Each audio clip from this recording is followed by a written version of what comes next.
දෙනාටම තෙරුවන් සරණයි මහා සංඝරත්නයේ අවසරයි. අපි මජ්ක්‍ධිම නිකායේ ධම්මදායාද සූත්‍රය සාකච්ඡා කරකදී මේකේ අවසාන කොටස තමයි දැන් කතා කරන්න තියෙන්නේ. ඒකේ කිවි කේන්ද්‍රීය කාරණාව තමයි මහණෙනි ධර්මයට උරුමකාරයෝ වෙන්න ආමිෂයට උරුමකාරයෝ වෙන්න එපා කියලා.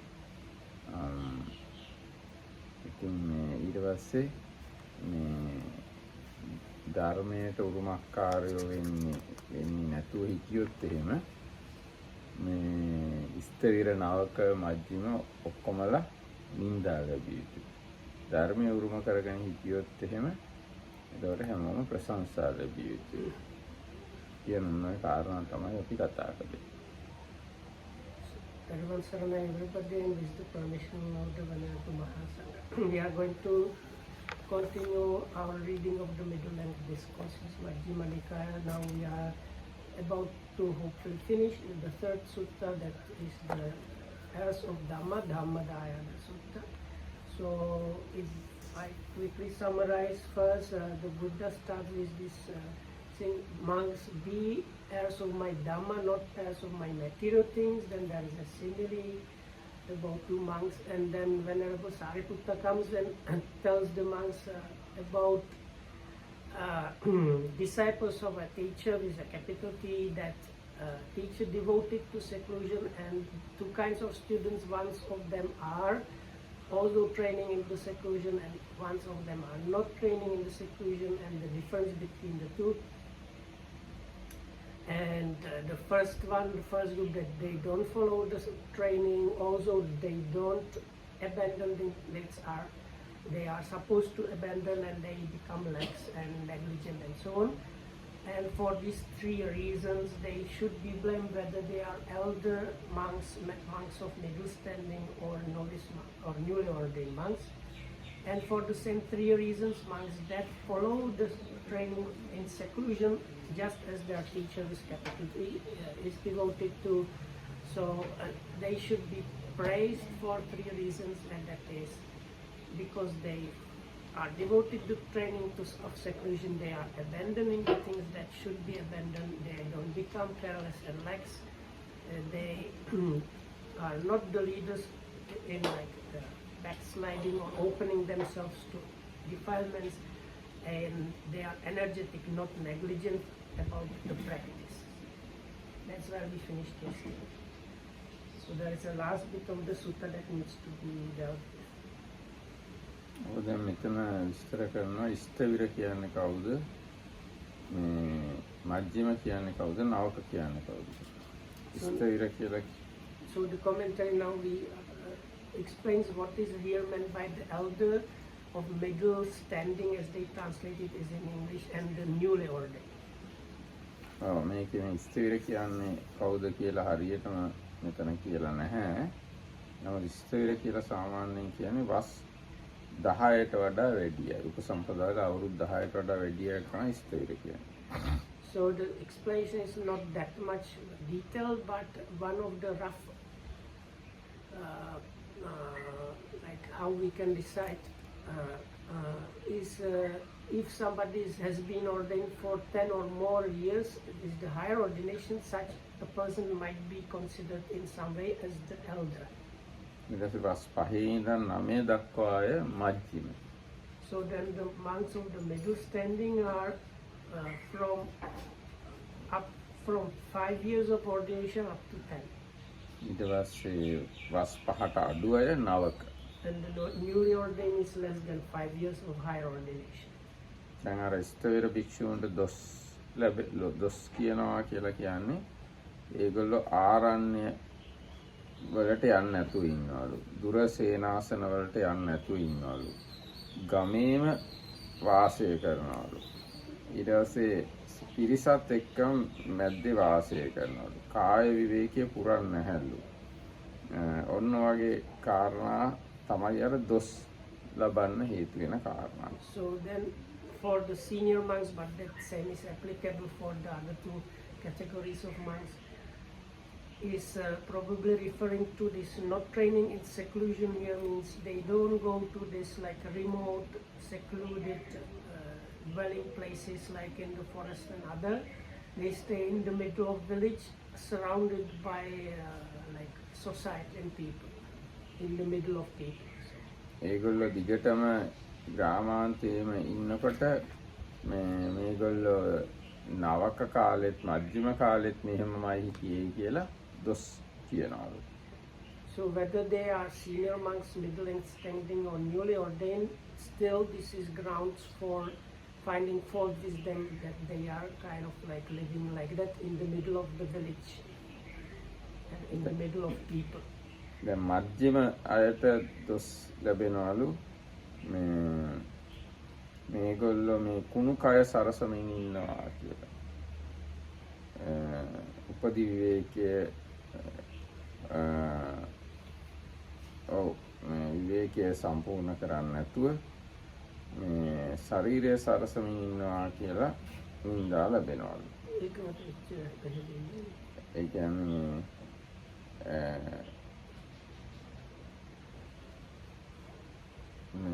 කුණු කය සරසමින් ඉන්නවා කියන්නේ මේ ශරීරයේ හැඩ වැඩ කරමින් ඉන්නවා කියලා දොස් මධ්‍යමයට. ඒ මොකද දැන් මධ්‍යමයි කියලා දල වශයෙන් ගත්තාම මේගොල්ලෝ අයිති වෙන්නේ අවුරුදු 20 ඉඳන් 30 වෙනකන්. ඒගොල්ලෝ තරුණ අයනේ. තරුණ අය ඉතින් හොඳට ඇඟ ලස්සන කරන එක ගැන සැලකිලිමත් වෙනවා. So there is like for the middle and standing monks there is an extra explanation why they can be blamed is if they, if I understood correctly, are devoted to developing the body. So in those days, the middle-length monks would have been very often between 20 and 30, let's say. So some of them, actually in some place in one sutta, the Buddha says, oh, those monks are devoted to developing the body, let them do these foolish things, something like that. So anyway, so some monks are like maybe exercising or trying to like have beautiful bodies. So that can be another reason for blindness. ඒ වගේම මේ ස්ථිර භික්ෂූන් ගමින් ඈත දුර වන සේනාසනවල එහෙම වාසය කරනවා නම් ඔන්න එතකොට ප්‍රශංසා කරනවලු ඒගොල්ලන්. මේගොල්ලෝ මෙච්චර මේ වයසට ගියත් වීරිය අතහැරලා නැහැ. මේගොල්ලෝ වීරිය කරනවා කැලෑවලට ගිහිල්ලා කියලා ප්‍රශංසා කරනවා. Also these senior monks, if they stay in these remote dwellings, that's why people might praise them saying, oh, these are like, they are somewhat older people sometimes, yet they have not given up the practice and they go to stay in these remote, difficult lodgings places. ඒ වගේම ඒගොල්ලන්ට ඕනි නම් ගෝලයෝ එහෙම පිරිවරාගෙන බොහොම සැපසේ ඉන්න පුළුවන්කම තියෙද්දි ඒගොල්ලෝ මෙහෙම ඉන්නේ නැහැ. ඊට පස්සේ හොඳ සැප පහසු කසී සලුවගේ සිවුරු පොරවන්න අවස්ථාව තියෙද්දි ඒව අතහැර දාලා ඉන්න ආදි වශයෙන් ස්ථිර භික්ෂුන් ප්‍රශංසා ලබනවලු. Or other thing that the commentary says why the elder monks could be praised is because some of them they could be surrounded by their students, and the students would be looking after their comfort, or because of their seniority they could be getting like very comfortable robes. But if they practice this solitude, they are like staying basically alone, probably not using the like very luxurious like silk robes and stuff like that. So that's why again people might praise them. ඔයදී තව ඉතින් දීර්ඝ වශයෙන් විස්තර තියෙනවා. There's a lengthy explanation about that in the commentary. That's a big person. තත්‍රාවසෝ ලෝභෝච පාපකෝ දෝසෝච පාපකෝ. එහි ඇවැත්නි ලෝභයද ලාමකය කියලා පරිවර්තනය කරලා කියන අකුසලයක්. ලාමක ධර්ම. ලෝභය ලාමක ධර්මයක්. ද්වේෂය ලාමක ධර්මයක්.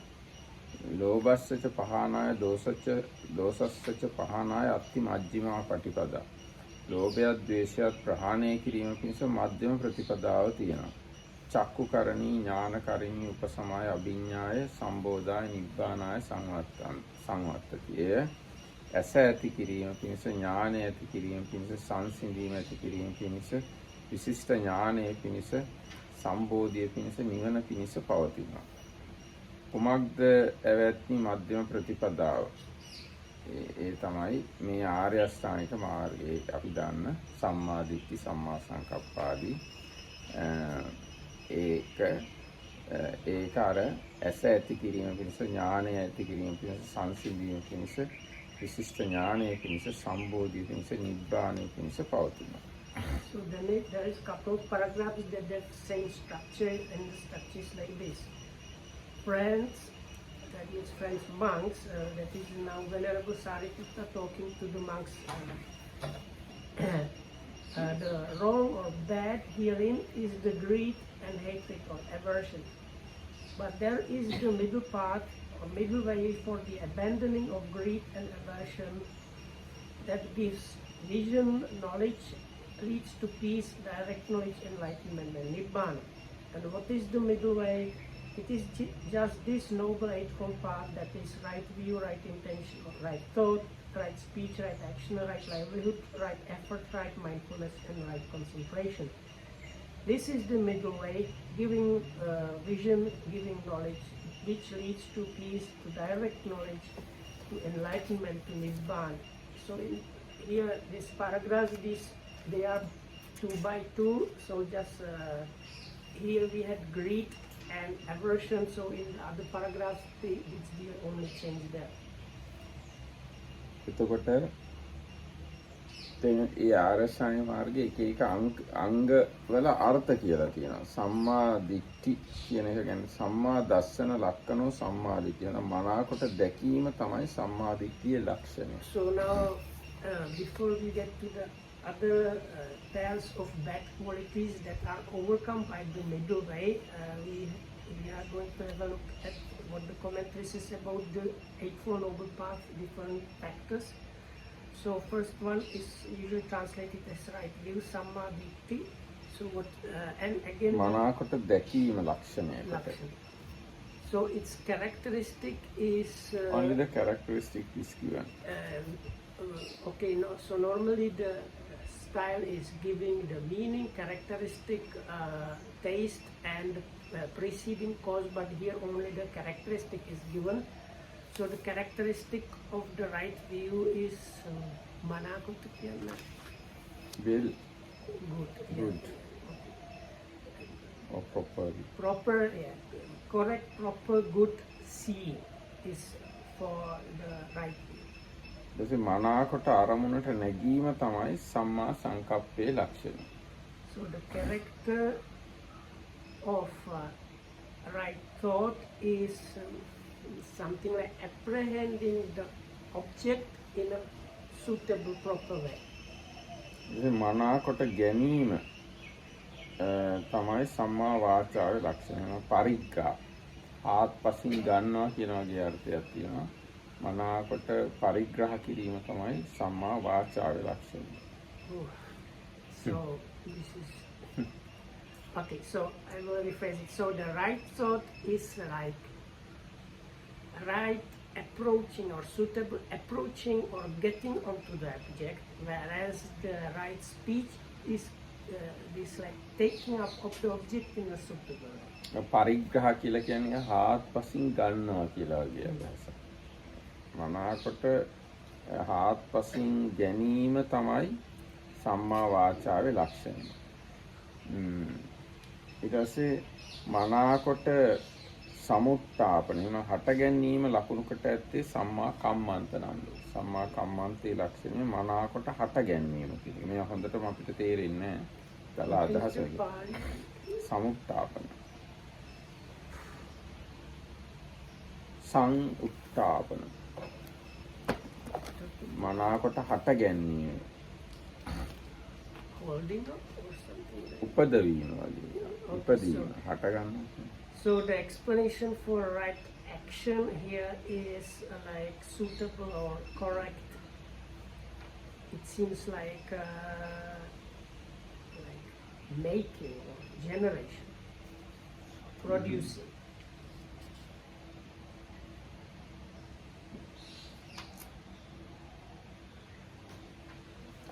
එතකොට ඊට පස්සේ සම්මා වෝදාන ලක්ෂණෝ සම්මා ආජීව මනාකොට වෝදාන නැත්නම් පිරිසිදු කිරීම ලකුණු කොට ඇත්තේ ලක්ෂණ කොට ඇත්තේ සම්මා ආජීවය. The characteristic of right livelihood is like suitable or good kind of washing or purification. එසේ මනාකොට උත්සාහ කිරීම ලක්ෂණ කොට ඇත්තේ සම්මා වායාම. So suitable or correct kind of striving or attempting or trying is the characteristic in the commentary given for the right effort. මනාකොට උපට්ඨාන වැටහීම ලකුණු කොට ඇත්තේ සම්මා සති නම්ද. The suitable way of establishing or something. වැටහීම. Here it's more like getting aware or being aware really is the characteristic for right sati. එසේ මනාකොට එකඟ කිරීම ලකුණු ලක්ෂණ කොට ඇත්තේ සම්මා සමාධි නම්ද. So then the like suitable or correct unification or getting one pointed is the characteristic of right concentration. එහිදී සම්මාදිට්ඨිය උපදින්නේ මිච්ඡාදිට්ඨියද සම්මාදිට්ඨියට විරුද්ධ වූ කෙලෙස්ද අවිද්‍යාවද දුරු කරයි නිවනද අරමුණු කරයි ඒහා සංප්‍රයුක්ත ධර්මයන්ද දකි ඒවැයි නොමුලාවේ එයින් සම්මාදිට්ඨියයි කියන ලැබේ. සම්මාදිට්ඨිය උපදිනකොට අන්නේ වැඩ ටික සිද්ධ වෙනවා. So with the arising of right view, the wrong view is dispelled, ignorance is also like cut off, නිවන ධර්මණු කරයි. and the nibbana becomes the object. ඒහා සංප්‍රයුක්ත ධර්මද දකිනවා. And things connected that with that are seen. ඒවයි නොමුලා වෙනවා. And this becomes without like confusion, or basically you become free from delusion at that point or confusion. අනේ ඔක්කොම හින්දා තමයි සම්මා දිට්ඨිය කියලා කියන්නේ. Because of this reason it is called the right way. ඒකට සම්මා සංකප්පය කියලා කියන්නේ ඒකේ මිත්‍යා සංකල්පයයි ඒකට සම්මා සංකප්පයට ප්‍රතිවිරුද්ධ කෙලෙසුයි දුරු කරනවා. So is the arising of right thought, the wrong or let's say wrong thought and other qualities opposing the right thought are suppressed. නිවනද අරමුණු කරනවා. And nibbana becomes the object. ඒහා සංප්‍රයුක්ත ධර්ම මනාකොට අරමුණට නංවනවා. And things connected with that become like inclined towards that object in a correct way. ඊට පස්සේ සම්මා වාචා කියන්නේ මිච්ඡා වාචාවයි සම්මා වාචාවට විරුද්ධ අනිකුත් ධර්මයි කෙලෙසුයි දුරු කරනවා. නිවන අරමුණු කරනවා. ඒහා සම්බන්ධ ධර්මයන් පරිග්‍රහ කරනවා. ඒ නිසා සම්මා වාචා කියනවා. What is here to parigraha? Parigraha normally means take whole. So is the right speech, again the wrong speech is suppressed, nibbana becomes the object, and the like opposing things to right speech, they are also suppressed, and all the like supporting good qualities, they are wholly taken. සම්මා කම්මන්තය කියන්නේ මිච්ඡා කර්මාන්තය දුරු කරනවා. ඒ වගේ සම්මා කම්මන්තයට විරුද්ධ කෙලෙස් දුරු කරනවා. නිවන අරමුණු කරනවා. ඒ හා සංප්‍රයුක්ත ධර්ම මනාකොට උපදවනවා. ඒකින්ද සම්මා කම්මන්ත කියලා So කියනවා. the right action in very similar fashion described. So the wrong action is suppressed, as well as things that oppose the right action or that are connected with the wrong action. And Nibbana becomes the object, and connected like good qualities, they are produced. සම්මා ආජීවය කියන්නේ මිච්ඡා ආජීවය දුරු කරනවා. ඒ වගේම සම්මා ආජීවයට ප්‍රතිවිරුද්ධ කෙලෙසුත් දුරු කරනවා. නිවන අරමුණු කරනවා. සංප්‍රයුක්ත ධර්මයන් මනාකොට පිරිසිදු කරනවා. ඒකින්ද සම්මා ආජීවය කියලා So කියනවා. then why is right livelihood called livelihood is right livelihood? Because it's the arising of right livelihood. The wrong livelihood is suppressed, as well as the things that oppose to right livelihood. And Nibbana becomes the object, and the things connected with that, or the good qualities connected with that, they are being well purified. So that's why it's called right livelihood. ඊට සම්මා වායාම කියලා කියන්නේ මිච්ඡා වායාමයේද සම්මා වායාමයට විරුද්ධ කෙලෙස්ද කුසීත බවද දුරු කරනවා.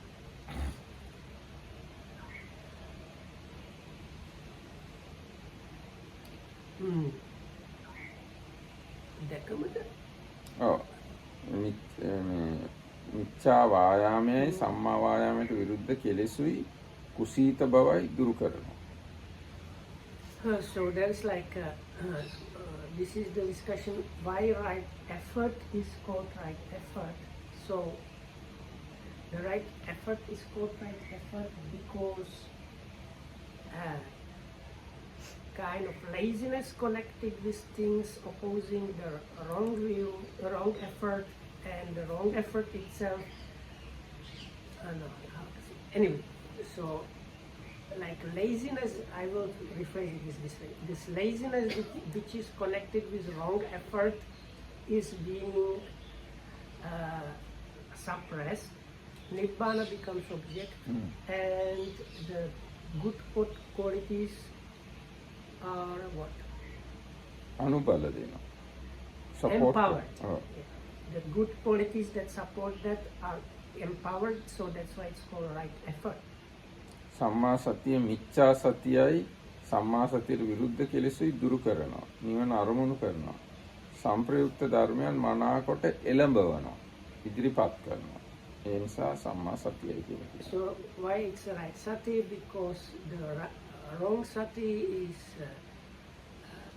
and wrong sati and things that oppose right sati are suppressed. Nibbana becomes the object, and the supporting things they become well established in the mind, or like one becomes aware of.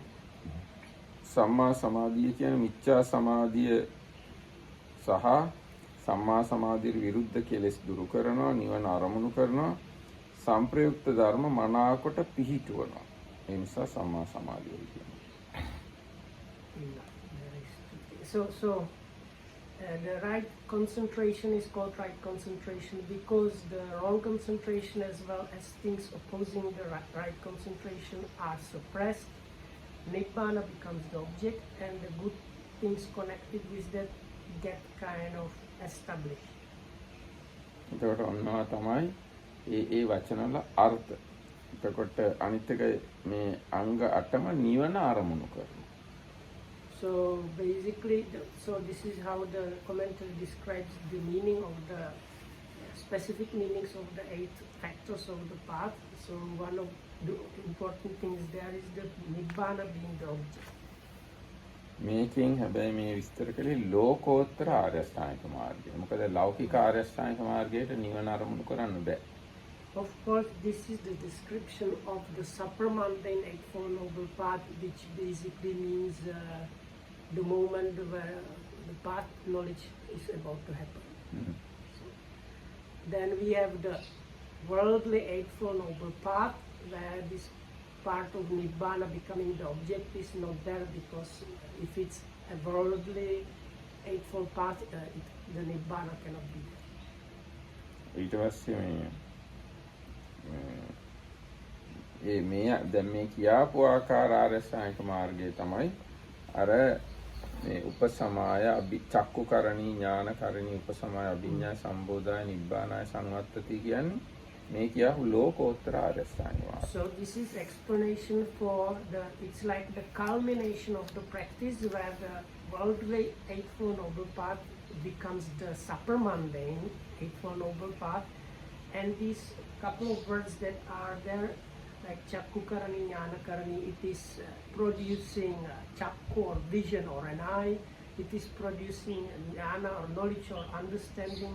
Upasamaya here is translated as, I think, peace, Sambodhaya, enlightenment or self-awakening, and Nibbana.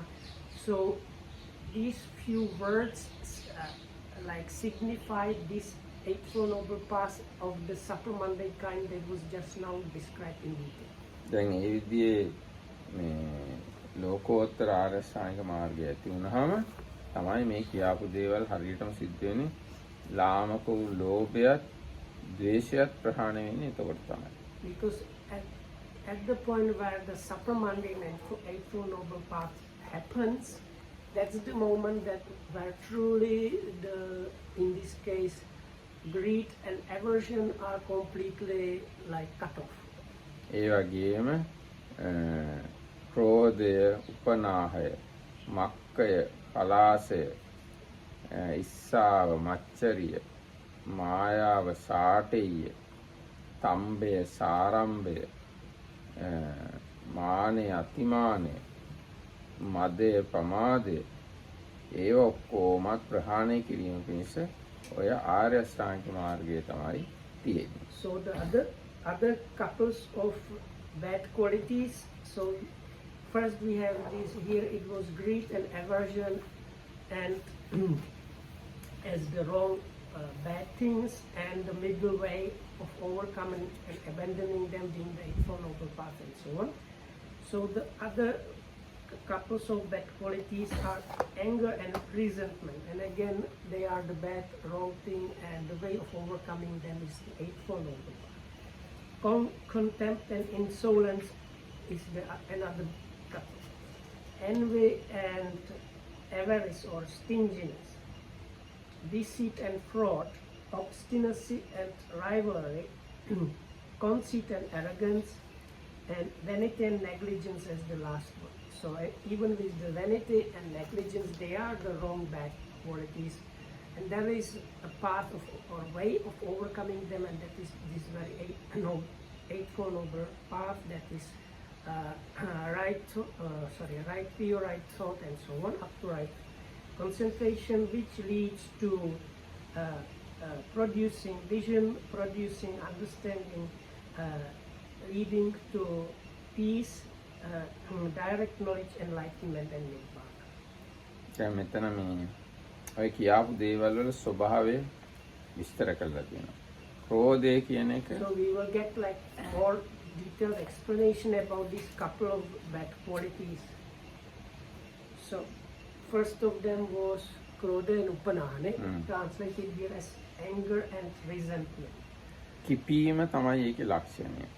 එහෙම නැත්නම් නපුරු කම තමයි ඒකේ ලක්ෂණය. So then it's like boiling, no? So the anger here, it's like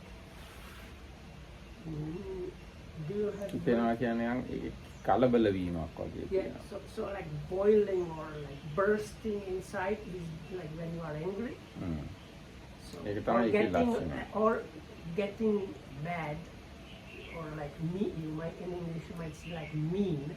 So that is the quality of this what is translated as anger. ඊට පස්සේ වෛරය කෘත්‍ය කොට ඇත්තේ. වෛර කිරීම තමයි ඒකෙන් කෙරෙන කාර්යය වගේ. ඊට පස්සේ දූෂණය වැටහීම කොට ඇත්තේ. ඒ කිලුටු වීම තමයි පේන්නේ, ප්‍රකටව පේන්නේ, වැටහෙන්නේ. So what is done with that is acts of enmity, and how it manifests is by dirtying oneself or dirtying the mind.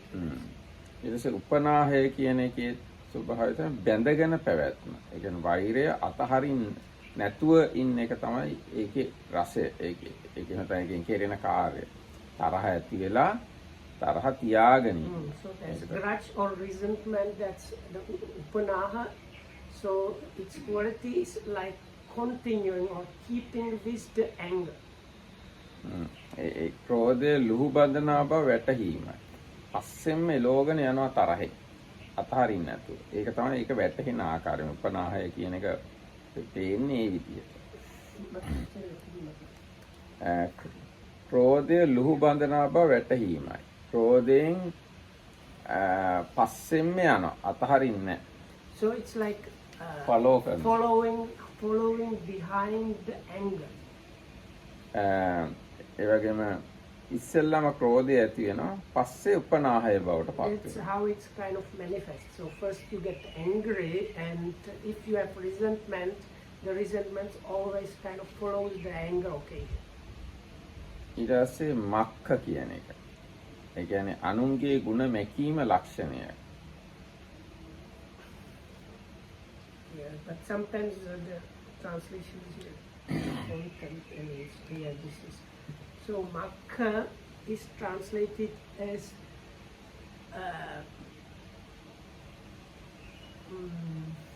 ගුණ මකන. belittling. You would call it belittling. It's like somebody else's good qualities, you erase them. කොහොමද එහෙම කරන්නේ අපි? ගුණ මකන්නේ කොහොමද? දැන් කෙනෙක් කිව්වොත් අරය හරි කරුණාවන්තයි කියලා. මොන කරුණාවක්ද කියලා අන්නේම කියන්න ඕන. ඒ කියන්නේ ಗುಣ මකනවා. අර හරි උගතෙක් කියලා කිව්ව මොන උගතෙක්ද ඉතින් මෝඩයෝ ගාව නම් උගත් කියලා එහෙම කියන්න පුළුවන්. ඒ කියන්නේ ಗುಣ මකනවා. Or the yes, but is very good quality. Yes. Oh yes, he is very knowledgeable, but you know when we talked about that thing, we didn't know that much. So this is a subtle way how you secretly erase good quality of that person. එහෙම නැත්නම් අර විදිහට කියන්න පුළුවන්. ඔව් ඔව් එයා ඉතින් අතිපණ්ඩිතයිනේ කියලා වගේ කියන්න පුළුවන්. Or you can use even like irony or things like that. ඊට පස්සේ පලාස කියලා කියන්නේ තමාගේ ගුණ නැතුව ගුණවතුන් හා සමාන කොට හිතනවා. එක්ක අනුන්ගේ ගුණයන් තමන්ගේ ගුණයන් සමාන කරනවා. ඒ විදිහ තමයි පලාස කියන එකේ ස්වභාවය. තමන් They have this insolence. Contempt and insolence. The contempt a little bit insolence. So if I understood correctly, these other qualities, even though you don't actually have good qualities, you are kind of thinking or talking about yourself as having good qualities of others that are discussed or first. ඒ කියන්නේ මේ ගුණවතුන් එක්ක තමන්ව සමාන කරනවා. දැන් කවුරු හරි හොඳ සිල්වත් ගුණවත් කෙනෙක් ගැන කවුරු හරි කියනකොට මේ ඉතින් මාත් මෙහෙමයිනේ කියලා වගේ හිතනවා හෝ කියනවා. මටත් ඕවා තියෙනවා කියලා වගේ කියනවා. ඒක තමයි even though you don't have it. ඔව්. තමන් ගාව ඒවා නැත්තත් එක්ක තමන් ගාව චූට්ටක් එකක් තියෙන්නත් ඉඩ තියෙනවා. නමුත් තමනුත් ඒ தත්ත්වයට උසස් කරලා හිතනවා එක්ක කතා කරනවා. You might have done a little bit, but not to the extent the other person might have them. But when you say or think that you have them, like say, yes, I know Pali. Okay, you know. දැන් KR නෝමන් කියලා ඉන්නවනේ Pali උගතේ. KR නෝමන් ගැන කතා කරනකොට මාත් දැන් පාලි උගන්වනවා කියලා කියන්න පුළුවන්. අර ඒ මට්ටමට තමනුත් යන්න හදනවා වගේ ගතියක් තියෙනවා. May I ask a question? It's regarding Pali. Is there a difference in meaning between moha and dhammadayada? Yes. Actually, when we look at these words, there is a difference. But when we go to the real meaning of it, both are one mental concomitant. That is moha. Now, avidya means moha or the ignorance. Moha also Ignorance. You asked, what are the two words you said? Yes, moha and avidya. Ah, If moha there's and avidya, any yes, yes. meaning difference, Yes. or they are just the same. Yes, when we say moha, it is just delusion. When we say avidya, it is specifically not knowing the Four Noble Truths. But not knowing the Four Noble Truths means again ignorance, delusion. එහෙම කියන්න පුළුවන්. හැබැයි දැන් එකේ පොඩි තව වෙනස්කම් තියෙනවා නිකන් වෙන විදිහට කිව්වොත් මෝහය කියලා කියන්නේ අරමුණ නොවැටහෙන ගතිය.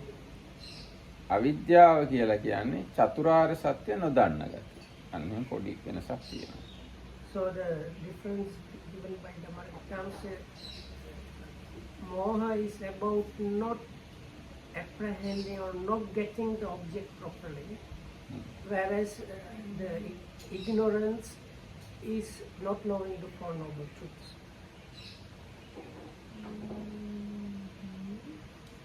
So moha is part of. Now it's like, according to my understanding, moha is the Bigger, big set, yeah. bigger one. Avidya is Subset. small set or subset.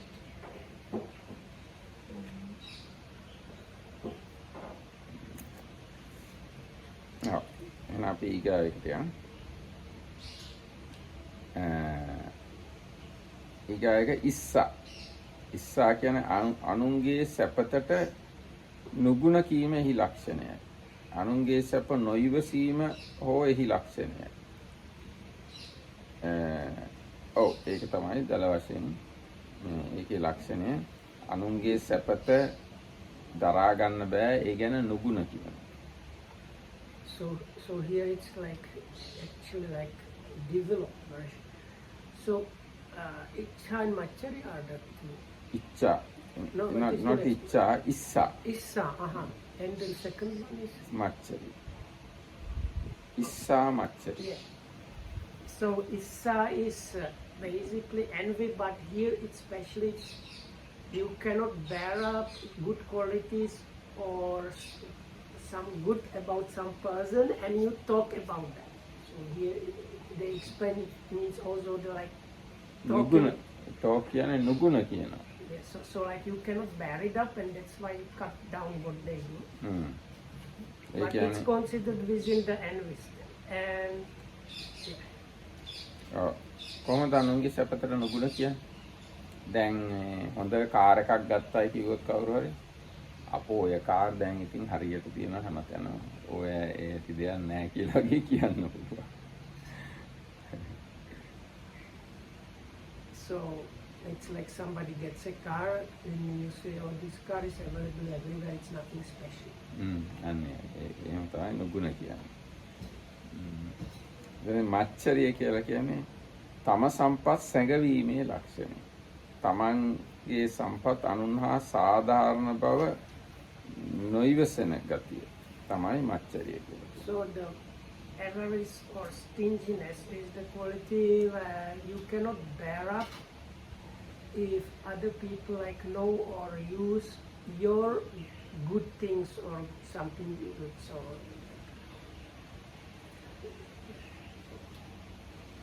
ඒ කියන්නේ දැන් අර අදින්න පුබ්බකට එහෙම තිබුණේ ඒ වගේ ගතිය. එයාගේ සම්පත් අනිත් අය දකින්නට එයා කැමති වුණා. ඒකෙන් තමයි මට්ට කුණ්ඩලිය ගෙනල්ලා ස්තෝප්පියෙන් තිබ්බේ. So there was this story we talked about some time ago where Adinna Pubbakane, his name is not given before. So his name was not given before, I think because of the meaning of the story. So anyway, he was very stingy. He was extremely rich but stingy, and he especially didn't like others knowing that he had so much wealth. So when his own son got sick, he didn't want to like others know. So anyway, so he put his basically almost dying son on the porch of his house to die there. ඒක එතනනේ අර මේ ලක්ෂණය කියන්න. ඒ අනෑයෝ එහෙම ගේ ඇතුළට ආවොත් Yeah, and the නෑයන්ට reason- පේනවා ධනය. ඒක වළක්වන්න තමයි දරුවා එළියෙන් so ගියේ. the reason was because if relatives came to visit the son or for the funeral if the son died, they would see all the things that were inside the house, and he didn't want even the relatives to know how rich he was. So that's why he put his dying son on the porch of the house so that nobody enters the house. ඊට පස්සේ මායා කියලා කියන්නේ කලපව වැසීම ලක්ෂණයකට තියෙනවා. පාපය සැඟවීමෙහි කෘත්‍යයි. ඒ කියන්නේ Deceit. Yeah. So deceit is hiding the bad, something bad. ඒ කියන්නේ කල තමන් කරපු දේවල් Especially one's own or misdeeds, so hiding that. ඊට පස්සේ සාටය කියන්නේ කපටි බව. තමා තුළ නැති ಗುಣ පෙන්නනවා. And I think they call it her fraud is a similar but kind of complementary quality. So it's like showing others that you have qualities that you actually don't have. So these two are given usually also as a pair in the Buddhist scriptures. So it's like hiding one's own bad qualities and things done, and showing others good qualities you don't have. එතකොට මේ ශරීරයෙන් ඉඟි වලින් ඒ ප්‍රකට කරනවා. ඒක ආසන්න කාරණාව. ශරීරයෙන් ඉඟි වලින් ඒ ප්‍රකට කිරීම පච්චුපට්ඨානයයි. ශරීරයෙන් ඉඟි වලින් කියලා කියන්නේ බොඩි ලැන්ග්වේජ් එකෙන් හරි. එහෙම එයා මේ තමා තුළ නැති ಗುಣ පෙන්නනවා. You mean I was waiting if it's for the first one. දැන් කවුරු හරි එනකොට හොඳට භාවනා කරනවා වගේ ඉන්නවා. අනිත් වෙලාවට භාවනා කරන්නේ නැහැ. කවුරු හරි එනවා දැක්කොත් එහෙම ඉක්මනට හොඳට පොස්චර් එක හොඳට හදා ගන්නවා. අනේ So I don't know if you were so I will just summarize. So the like preceding condition just cause that like precedes that, or like how it manifests is by like bodily language showing up these good qualities, supposed good qualities. So if like you are kind of careless, but if you see people coming quickly, you sit down to show how you are meditating, or quickly you slow down to show that you are noting properly and so on. තම්බ කියලා කියන්නේ සිතේ තද ගතිය. නැත්නම් යටහත් පැවතුම් නැති ස්වභාවය. මෘදු නැති ගතිය. Tamba is obstinacy, maybe here translated as obstinacy. It's kind of coarseness. Hardness is the opposing quality. Its opposing quality is softness or like flexibility. So kind of rigidity and obstinacy. ඊටසේ සාරම්භ කියලා කියන්නේ එකට එක කිරීම. එයා කලාට වඩා හොඳට මං කරනවා කියලා ගන්න අහංකාර කමත් එක්ක තියෙන ඒ ගතිය තමයි සාරම්භ කියලා කියන්නේ. So it's like competitiveness. ඔව් ඒ වගේ එකක්. කලාට වැඩියක් කිරීම. දැන් අරයා පැයක් භාවනා කළොත් මම පැය දෙකක් භාවනා කරනවා. Rival. එයා පැය දෙකක් භාවනා කළොත් මම පැය හතරක් භාවනා කරනවා. Obstinacy and rival. So or competitiveness. So it's like if he meditates 1 hour, I can meditate 2 hours. ඒ වගේ ඕන දෙයක් කියන්නේ එහෙම හිතන්න පුළුවන්. මේ තරහට දන් දෙන්න උනත් පුළුවන්. එයා රුපියල් 1000ක් දුන්නා නම් මම රුපියල් 1500ක් දෙනවා. Sometimes it can be even motivated by anger. Or if he gave 1,000 rupees, I'm going to give 10,000 rupees. ඒක තමයි සාරාංශය. ඊට මානය ඒ කියන්නේ උසස්යයි හැඟීම. තමන් අනිත් ඔක්කොටම වඩා ඉහළයි කියලා හිතන එක. So the next one is conceit. Here especially probably like, but that's the next one. And I don't know. ඊට පස්සේ අධිමාන. Yeah. So conceit here actually probably means also any kind of comparison, no? උසස්ය හැඟීම තමයි ප්‍රධාන වශයෙන්. So he said, so okay, the commentary says even though conceit in the Buddhist scriptures we have like this 9 kind of conceit, versions of conceit. Here it's especially the superior version of the conceit. ඔව් දැන් මානෙ කියවම 9ක් තියෙනවා කියලා දැන් අපි අහලා තියෙනවනේ නේද? කියන්නේ තමන් මේ කොහොමද කියන්නේ? තමන් උසස් එක්කෙනාටත් වඩා උසස් කියලා හිතනවා. තමන් උසස් එක්කෙනාට සමානයි කියලා හිතනවා. තමන් උසස් එක්කෙනාට පහත් කියලා හිතනවා. So these 9 kinds of conceit, they are like superior, same, and inferior, and then within that again superior, same, and inferior. So like you can think you are better than the best kind of people in something, or you can think you are kind of same as the best kind of people in some aspect, or you can think you are inferior to this best kind of person, or there's the kind of normal group in some aspect, you think you are better than them, same or inferior, or then you can think about the inferior group of something, you are better than them, same or even inferior than them. But here it's especially the superior kind. ඊට පස්සේ සමාන අය ගැනත් ඒ විදිහට හිතනවා. සමාන අයට වඩා තමන් උසස් කියලා හිතනවා. සමාන අයට තමන් සමානයි කියලා හිතනවා. සමාන අයට තමන් පහත් කියලා හිතනවා. ඒ පහත් අය ගැනත් එහෙම හිතනවා. පහත් අයට වඩා තමන් උසස් කියලා හිතනවා. පහත් අයට තමන් සමානයි කියලා හිතනවා. පහත් අයටත් වඩා තමන් පහත් කියලා හිතනවා. ඔකට කියනවා නවවිද මානය කියලා. එතකොට මානය කියලා සාමාන්‍යයෙන් අදහස් කරන්නේ ඕක. නමුත් බොහෝකට මේ මානය කියන එකේ උසස් කියන හැඟීමක් තමයි තියෙන්නේ. ඒක ඉතින් අර හීනමාන, සෙය්‍යමාන, සදිසමාන කියලා තුනට බෙදන්නත්. ඒ අදිමාන කියලා එකක් තියෙනවා. අතිශයින් උන්නති භාව ලක්ෂණය. ඒ කියන්නේ මේ හොඳටම ආඩම්බරයි. හොඳටම තමන් උසස් කියලා හිතනවා. අය පොඩ්ඩක්වත් නැමෙන්නේ නැහැ. පොඩ්ඩක්ක කවුරුවක්වත් ගණන් ගන්නෑ. තමන් තමයි load. So the adimana is actually something like higher or kind of super conceit. We here translate as arrogance, which is kind of fitting description, where you think you are really best of all in everything, and you wouldn't listen to anybody's talk about anything because you are the boss of everything. ඊට පස්සේ මදය. මදය කියන්නේ මත් වූ ගතිය. Made is normally translated as intoxication. ඔව්. මත් වෙලා මොකක් හරි තමන්ගේ දෙයකින් මත් වෙලා වෙන මොකුත් පේන්නේ නැහැ. ඒකේ හොඳට ඒ ලෝකේ ඉන්නේ. මොකක් හරි ඕන එකකට මත් වෙන්න පුළුවන් හැබැයි. සීල මද, සුත මද, ඔය ඕන එකක් ගැන මත් වෙන්න පුළුවන්. සත්සංයය මද 22ක් තියෙනවා. ඒ ඕන එකකින් මත් වෙන්න. There are 22 kinds of intoxication, and once you are intoxicated, you stay in that world as what Dhammadayada said. And one like it can අන්නර be, කෙලෙස් 1500 පොත it ගේන්න. can be even about good qualities like sila. So you get intoxicated with your own virtue, and you kind of if that happens, you are always like once you are intoxicated, you are in the intoxication state. So everything gets like influenced by it. Here it's translated as a vanity. This one. What do they call it here? මද Yeah. මත් වීම මත් වූ බව ලක්ෂණය.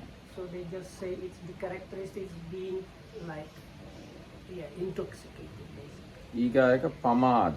And that Okay. intoxication also is sometimes connected with this kind of bravery or being proud or something like that. So like I heard it from other places, like when you drink alcohol, for people that have had alcohol, you know, after 1 or 2 glasses, you kind of become brave, and so this part of this intoxication is this one, where you become like confident, and also if you are get intoxicated about your sila, part of that is you get kind of confidence about the sila and so on. ඒ කියන්නේ එහෙම වුණාම වටක් පිටක් පේන්නේ නැහැ. තමන්ව විතරයි පේන්නේ. So that's why the vanity a little bit fits here, because Dhammadayada answered part of that becomes like you stop seeing others, you become more consumed by considering your side only. ඊට පස්සේ ප්‍රමාදය කියලා කියන්නේ පංචකාම ගුණයන්හි සිත බැස ගැනීම. So then the very similar by word, wording, the word is pamada is negligence. So here negligence means you stop caring about the good qualities. ඔය දැන් මේ මද ගැන තියෙන ටික කියන්න. පළවෙනි මදේ තමයි ಜಾති මදේ. ඒ කියන්නේ මම හොඳ ජාතියක ඉපදිලා ඉන්නවා කියලා මත් වීමක්. Jati kiyan raised. Race. So these are the kinds of 22 intoxications listed. So first one is race. ඊටසේ ගොත්ත මද. මම හොඳ වංශයක පවුලක Then ඉපදිලා it's ඉන්නවා. family or clan. ඊටසේ ආරෝග්‍ය මද. මම ගොඩක් නිරෝගී අවුරුදු ගානකින් මම පැනඩෝල් එකක් අබ්බිව්වේ නැහැ කියලා අන්නේ. And they say these, some of them, young people have them automatically because they cannot understand. Like one of them is arogya, I think it's called. Young people usually have it because they don't get it, what it means to be really sick most. මේ වයසකයට උනත් වෙන්න පුළුවන්. නිරෝගී වයසකය ඉන්නවනේ ලෙඩ වැඩි නැති. ඒගොල්ලන්ටත් මේ ආරෝග්‍ය මදේ එන්න පුළුවන්. So there might be some like older people that have the same kind of intoxication by of health, but like automatically younger people, almost all of them get this. ඊටසේ යොබ්බන මදේ. ඒ කියන්නේ යෞවනත්වයේ පිණිස ඇති වෙන මදේ. So that youthfulness is another of these. ඊටසේ ජීවිත මදේ. ගොඩක් කල් ජීවත් වුණාම මේ මම ගොඩාක් කල් ජීවත් වුණා. මට දැන් මෙහෙමයි වයසයි මම ඔක්කොම දන්නවා. Age, basically, it's called like life, but here it's connected with having lived for some time, so you get kind of concept or intoxication. ඊටසේ ලාභ මදේ. මට ලැබෙනවා හොගාලා ලාභ මට තමයි වැඩියම ලැබෙන්නේ. Gains, so intoxication by gains. ඒ සක්කාර මදේ. මට හොඳට සක්කාර ලැබෙනවා කියලා මත් වෙනවා. මේ මත් වීම කියන්නේ being intoxicated by satkar is how people treat you, but I can't remember the good English word for that now. Something like respect, like being respected or valued and so on. ඊගා එකත් ඒ වගේ ගරුකාර අනුන් ගරු කරනවා තමයි. සත්කාර කියන්නේ සලකනවා කියන එක. ඒ කියන්නේ කකුල් දෙක හොදනවා, කකුල් මසාජ් කරනවා, හොඳට සලකනවා. දාන පිළිගන්නනවා. ඒවා සත්කාර මද. So satkara is just treatment. You are being treated nicely. It doesn't mean necessarily that the people actually think you are like a kind of very wise or something. But they just treat you nicely and you get intoxicated by that.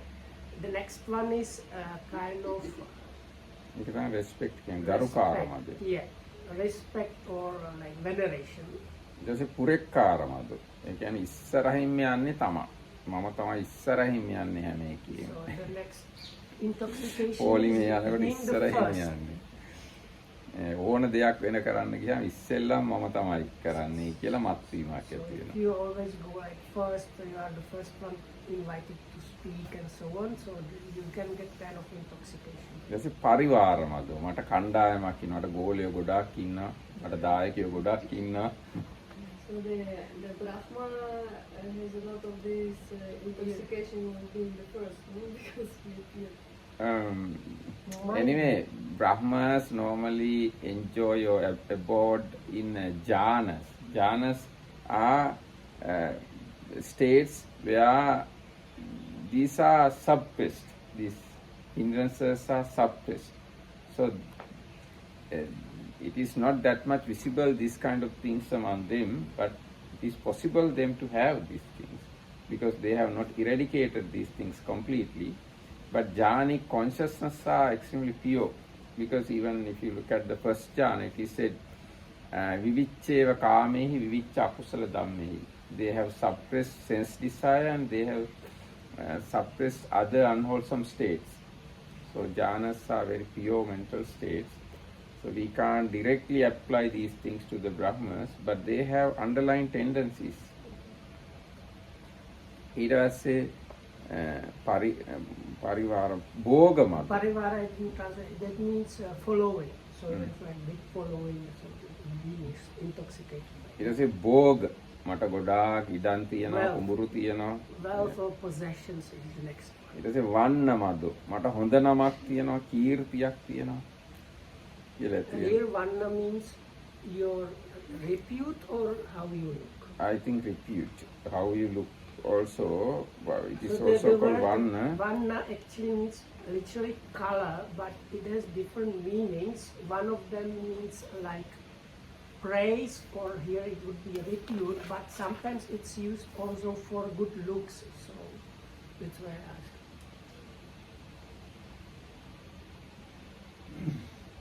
ඔව් ඒක දෙකම ගන්න පුළුවන්. ජනාදරය ප්‍රිය ජනාදරය ලැබීම. ඒ වගේම ශරීර වර්ණය. ඒ දෙකටම කියන වචනයක් තමයි. So here both like popularity, respect, as well as good looks are considered in it. ඔව් ඒ දෙකෙන් මත් වෙන්න පුළුවන්. ඊට පස්සේ සුතමදෝ මම ගොඩාක් කියවලා තියෙනවා, අහලා තියෙනවා. මම ගොඩක් ධර්මය දන්නවා. Actually means like learning or having heard a lot. ඊට පස්සේ පටිභානමදෝ මට හොඳට වැටහෙනවා. ටක් ගාලා අනිත් අය කියන දේවල් මට වැට පාළි හොඳට මම දන්නවා. Patibhana is normally called expression, but it's kind of like understanding. So here it means really understanding. එහෙම නැත්නම් මෙතන තව විස්තර කරනවා මේ තැනට සුදුසු විදියට කතා කරන්න අනිත් අය දන්නේ නැහැ. මට ටක් ගාලා වැටහෙනවා ඒක. නෑ පටිභාන. It's understanding, and sometimes being kind of brilliant it has something to do with like brilliance. It can mean quickly understanding as well as being quickly able to express things in the most proper way. ඊට පස්සේ රත්ත්‍ඤ්ඤ මදෝ මම බොහෝ කාලයක් මහාන වෙලා මම ගොඩක් කල් දැන් මහාන වෙලා like seniority. Seniority. ඊට පස්සේ පිණ්ඩපාතික මදෝ මම විතරයි පිණ්ඩපාත යන්නේ අනිත් අය පිණ්ඩපාත යන්නේ මම පිණ්ඩපාතිකයි. This next one is especially for monks is alms goer. So I am the alms goer, others are not alms goers. ඊට පස්සේ අනවඤ්ඤාත මදෝ ඒ කියන්නේ මේ මට කවුරුවත් අවමාන කරන්නේ නැහැ, නිඳා කරන්නේ කිසි කෙනෙක් මට වචනයක් කියන්නේ නැහැ කියලා ඒ ගැන මත් වෙන්න පුළුවන්. ෆ්‍රේඩ් හරි එක්ක දැන් තමන් හොඳින් ඉන්නකොට සිල්වත්ව ඉන්නකොට ඉතින් කවුරුත් වචනයක් කියන්නේ නැහැනේ. නමුත් ඒ ගැනම මත් වීමක් එන්න පුළුවන්. So you can get conceit because nobody blames you or criticizes you. මට දැන් අවුරුදු ගානකින් කිසි කෙනෙක් වචනයක් කිව්වේ නැහැ කියලා කියනවා. ඊට පස්සේ ඉරියාපත මදෝ මම තමයි හොඳට පොස්චර් එක තියාගෙන ඉන්නේ ගානට ඇවිදින්නේ ගානට වාඩි වෙන්නේ. So it is about bodily postures and being very composed and like මම ඉතින් මොඩල් එකක් වගේ අනිත් අය වගේ අනිත් අය එහෙම නැහැ. So for white people this one not much effort. I have been told for Asians we usually look like rubber dolls.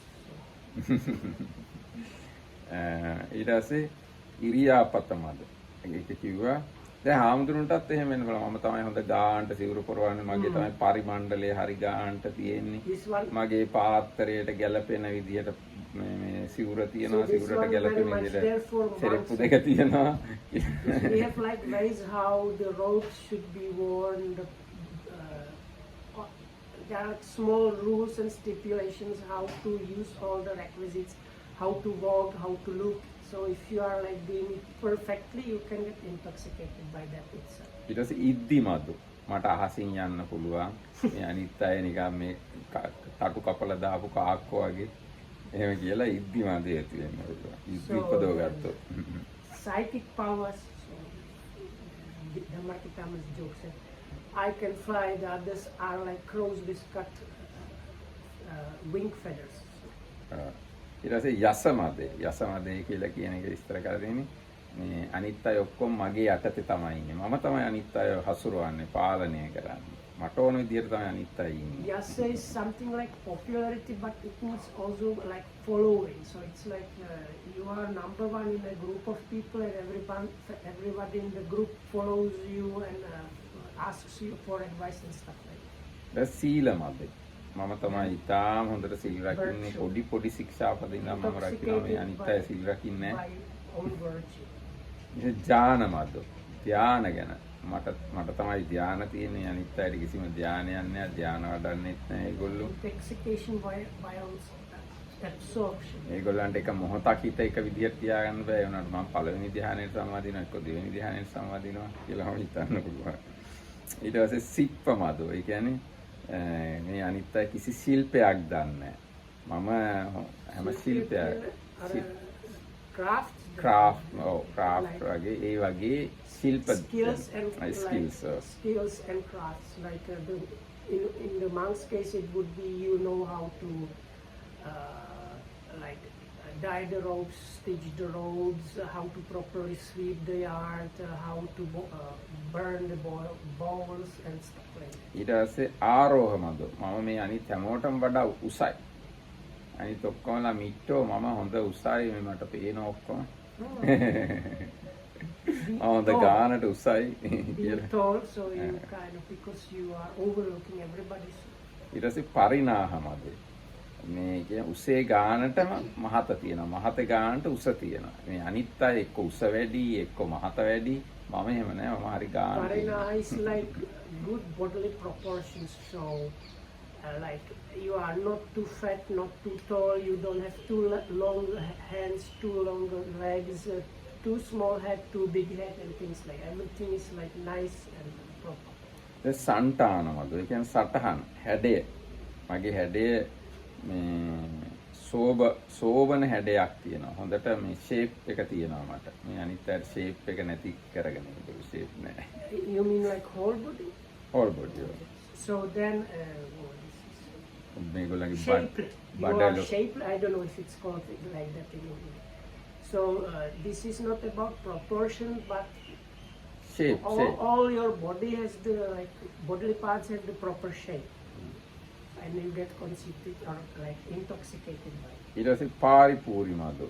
මේ අනිත් අයගේ ශරීරයේ ගොඩක් අඩුපාඩු තියෙනවා කියන්නේ. මගේ එහෙම කිසිම අඩුපාඩුවක් නැහැ. So the next one is drawback, being free from faults. So like you perceive that others have all kind of like small imperfections, and you feel like you are without any bodily imperfections. So and then you get intoxicated. එතකොට ඔය ඔක්කොම මද බවට පත් වෙන්න පුළුවන් මේවා. ඒක තමයි මේකේ අන්තිමට මේ වගේ තිබ්බේ මද කියන වචනේ තමයි ඔය පැහැදිලි කරේ.